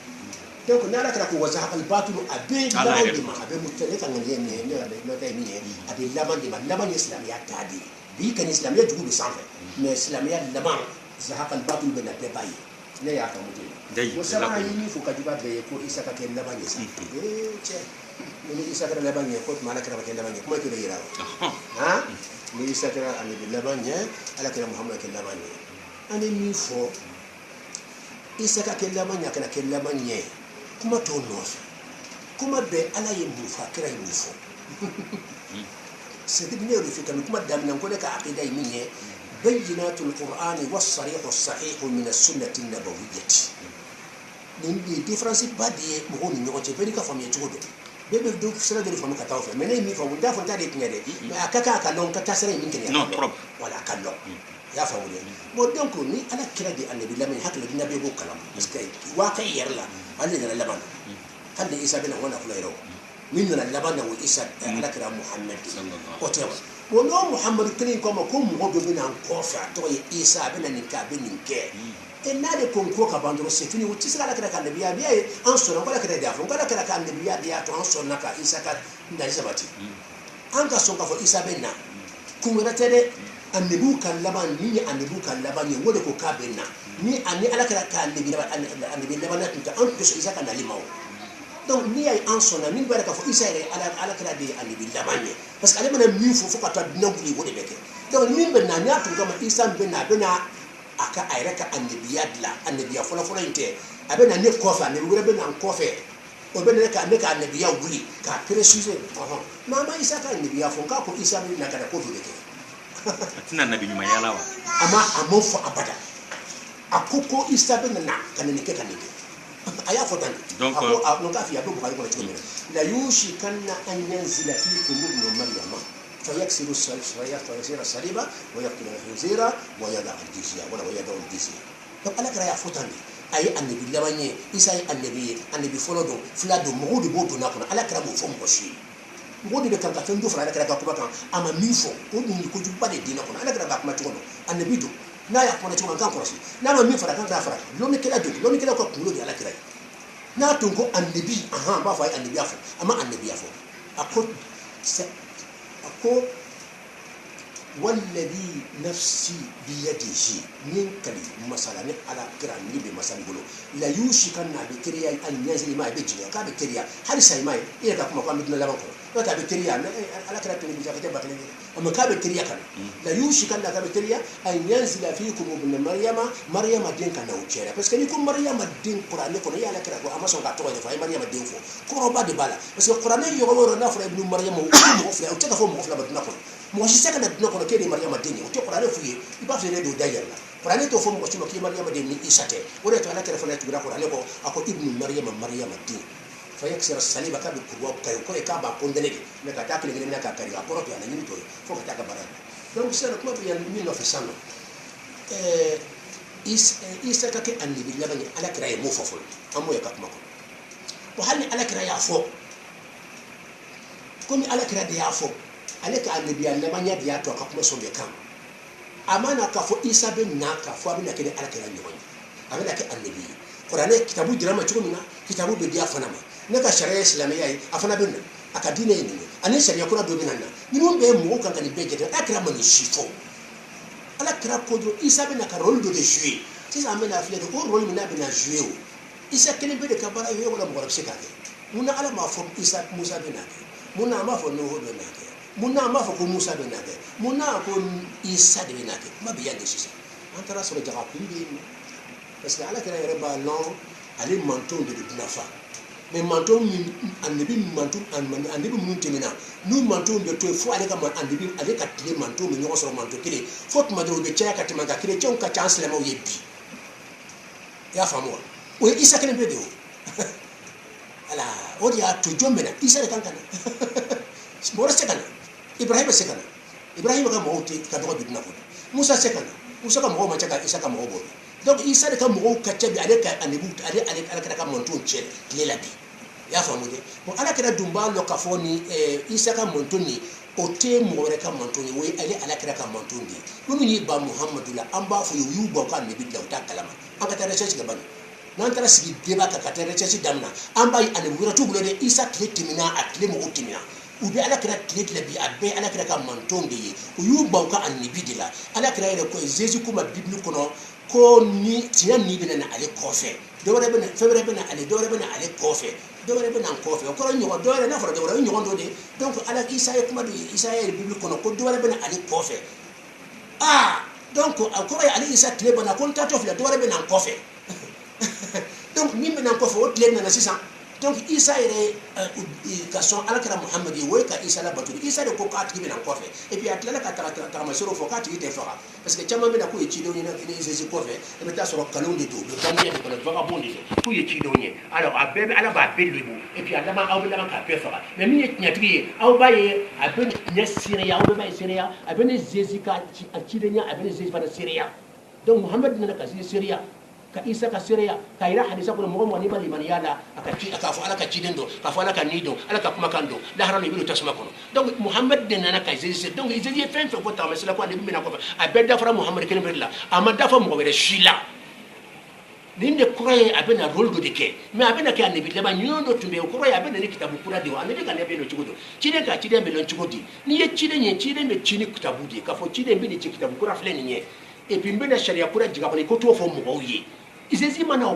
isa mana okama kabina sharia kura di mugoma ali livre clé fana ti livre kura tena to ka fo livre darama aka annabiya min temna o annabiya kura ndi bala abena ri min kenya annabiya kura to de bala toujours fo kata nawli o de bala da hara fana o annabiya kura ndi bala hal na shiya kebe ayi annabiya fo la min dira mo di aka annabiya ala o de fo kura ne kono nin to yima fo kura ne kono ala ka limaniya dama donc ka fo isa nali bi se ka ke annabi ko bi ala ka annabiya lamanguli o kuma ile man ka fo abadan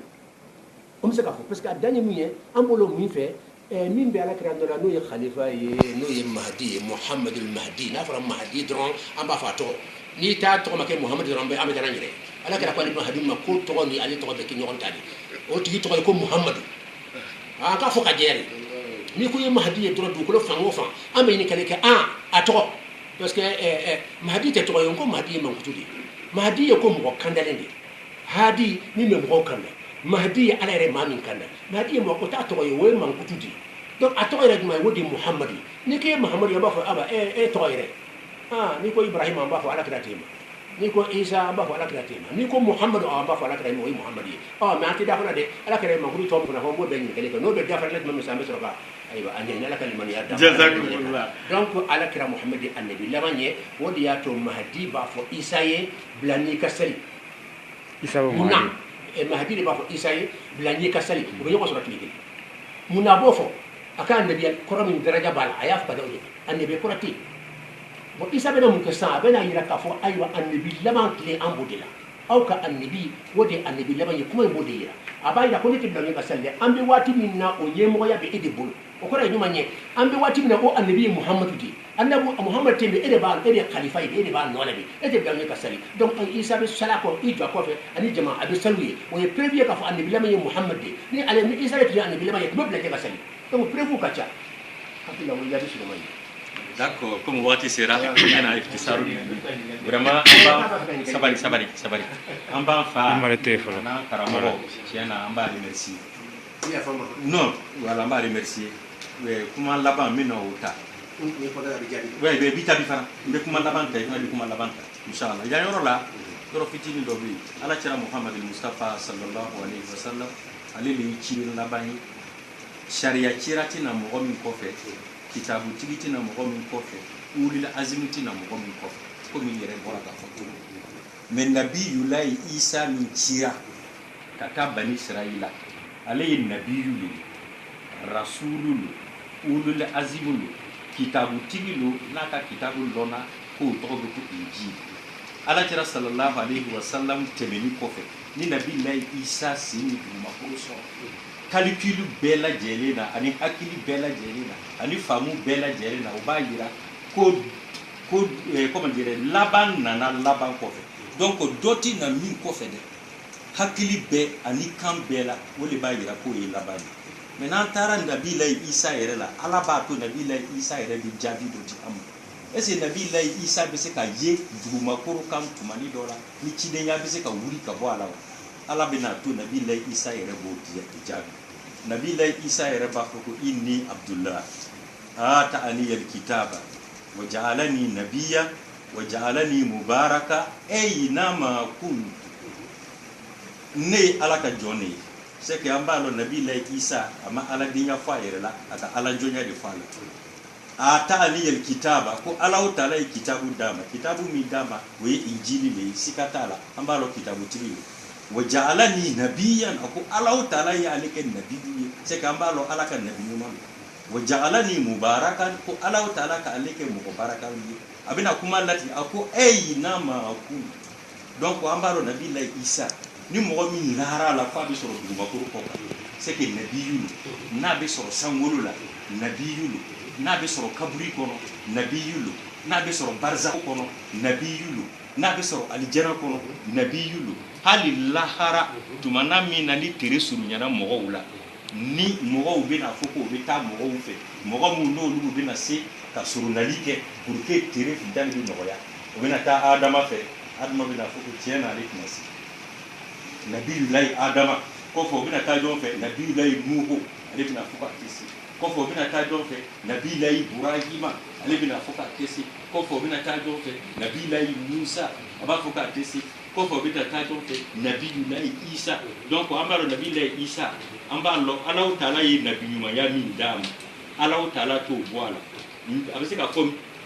comment dire président dɔ ma nin tun ye président kɔrɔ ye a bɔra a la nin tun ye ministre kɔrɔ ye a bɔra a la nin tun ye polisi kɔrɔ ye a bɔra a la nin tun ye chauffeur kɔrɔ ye mais a tɛ se ka fɔ mɔgɔ ma nin tun ye fa kɔrɔ ye ni mɔgɔ min kɛra i fa ye fɔ lahara i fa la ni mɔgɔ min kɛra ba ye fɔ lahara ba la ni mɔgɔ min kɛra i balima ye fɔ lahara i balima don ni mɔgɔ min kɛra i den ye fɔ lahara i den ye c'est que mɔgɔ bɛ se k'a fɔ ko muso kɔrɔ ye ye parce que i bɛ se ka furu sa o wɛrɛ b'a kɛ mais ni ala ye mɔgɔ min kɛ nabiyu ye o ye maa i kɛ rasulu ye jako nabila isa ta ala y'a kɛ nabiyu ye k'a kɛ rasulu ye k'a kɛ kitabutigi ye k'a kɛ ulil azimi ye k'a kɛ ruhulahi ye k'a kɛ kalimatulahi ye k'a kɛ mukarrabina ye k'a kɛ wajihan fi dunya wal akhira ye ala taala ka titiri min d'a ma ala taala t'o bɔ sariya ɲɔgɔn si la ni fiɲɛ ka kuma laban ye ni ala ka jigin vraiment b'i barika la k'i koɲuman dɔn ka la nin kan parce que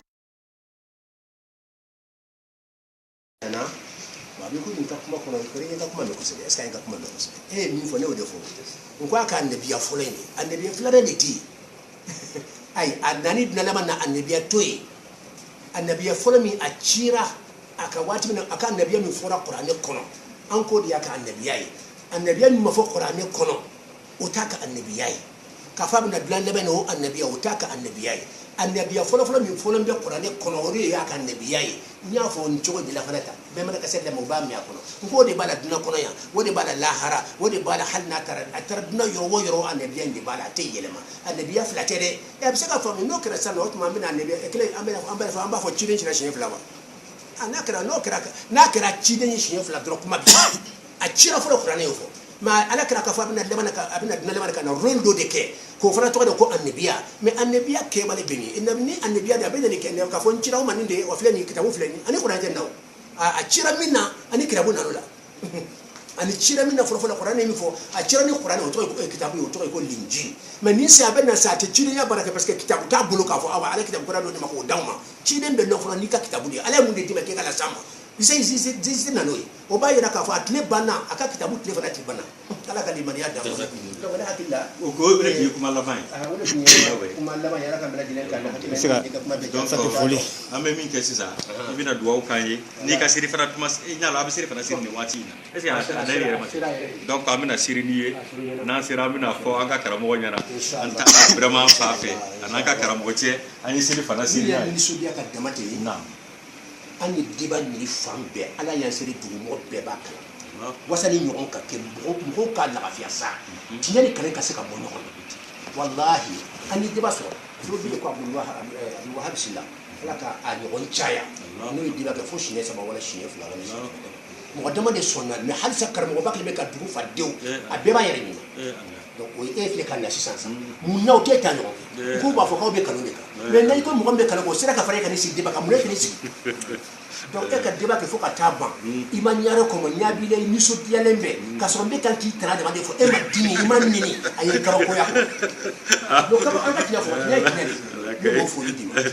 ni dima ba fo ala kan be kan be ala dima na so be ala kan kan ni kan ala kan kan na so be kan ala kan ni kan ala kan ala kan be ala dima من يشاء على كامل امين mais anka kuma wallahi anka tumo ko be ka murti kala mo ka diba ke wati be be na fa ni mo ina me na fa ke bala ay kra ba to bulan kasu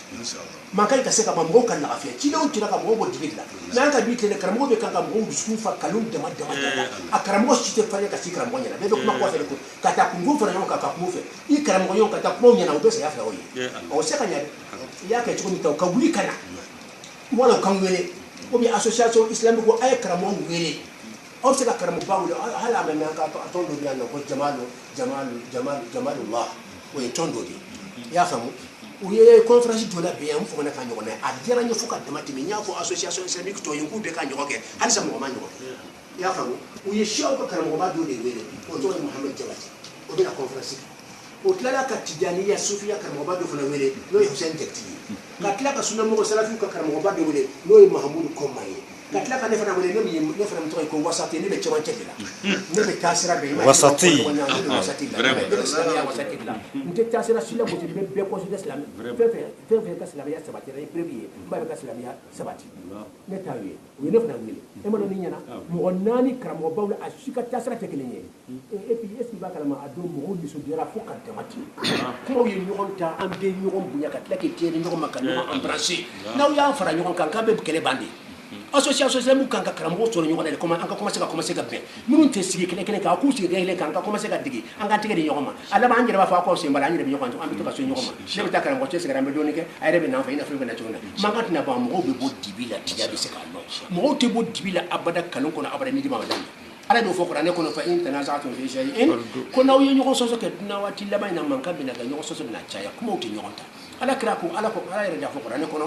fa in tanaza'tum fi shay'in n'aw fɔra ɲɔgɔn kɔ diinɛ kumaw la fara kelen bɛ nin b'a la farudduhu ila Allah a y'a sigi ala ma ni ala ye min fɔ a la wa rasuli n ka cire ye min fɔ a la bɛɛ ka taa o fɛ mankan bɛ ban o tɛ se ka kɛ abada fo karamɔgɔ ka ɲɔgɔn ye donc aw ye min kɛ n'a ka ɲɔgɔn jazakumullah ala ka to ɲin'a la mais ko tuma ko karamɔgɔ b'a commencer ka ɲɔgɔn kunbɛn fan bɛɛ ka dabila teriw la ka bila radio la ni kɛ ni seba ɲan ba bila radio la an b'a bila radio la alhamdulillah jazakumullah donc i bɛna don a laban kan ye sa non vraiment mɔgɔ fa ayi بسم الله اللهم انصر الدين وانصر من نصر الدين واجعلنا من انصار دينك المخلصين واجعلنا من انصار دينك المخلصين واخذل من خذل المسلمين امين يا رب العالمين اللهم ارنا الحق حقا وارزقنا اتباعه وارنا الباطل باطلا وارزقنا اجتنابه يا ربي يميفوني يشيخك كلها فمن يتناي على يكون جيراننا كاسبو يا ما كاسبو يوم ala yɛrɛ kan guide min ye tinɛ ye a k'o jira n na a ka hinɛ kama fɛn min ye nkalon ye ala k'o jira n na k'an bɛn kisi ma nin ye kumaba dɔ de ye n ye min fɔ a bɛ hadisa fana kɔnɔ koyi i y'a faamu ni filɛ ka hadisa kɛra nin ye a bɛ duwawu yɛrɛ kɔnɔ donc silamɛw bɛ se ka kɛ mais hujja de tɛ hujja tɛ mun na parce que sitani bɛ se ka don a la sitani bɛ se ka na i ma se k'a fɔ ne e ta in de ye tiɲɛ ye walasa i ka don jahanama donc il faut fa ka sɔrɔ a tigi garantilen don comme an garantilen tɛ o de y'a to base tɛ ka kan mais an bɛ se ka duwawu kɛ la kɛ mais an kana da la k'a fɔ a garanti min garantilen bɛ ala yɛrɛ mun fɔ kuranɛ kɔnɔ ala kɛra mun fɔ risasi ale jɛnɛ na ala ka limaniya d'an ma ka tila k'an harijigɛ k'an ka kow dilan k'an dusukun nɔrɔ k'an ka denbaya dilan ka k'an sago ye k'an kisi sɛtanɛ ma k'an kisi an ni dungo ma ala yɛrɛ k'an ka ko duwawu fɛn fɛn n'a bɛ bɛn ala ma ala ka bɛɛ jaabi n bɛ fatiha ta ni ŋaniya ye bisimilahi rahmani rahim الحمد لله رب العالمين الرحمن الرحيم مالك يوم الدين إياك نعبد وإياك نستعين اهدنا الصراط المستقيم صراط الذين أنعمت عليهم غير المغضوب عليهم ولا الضالين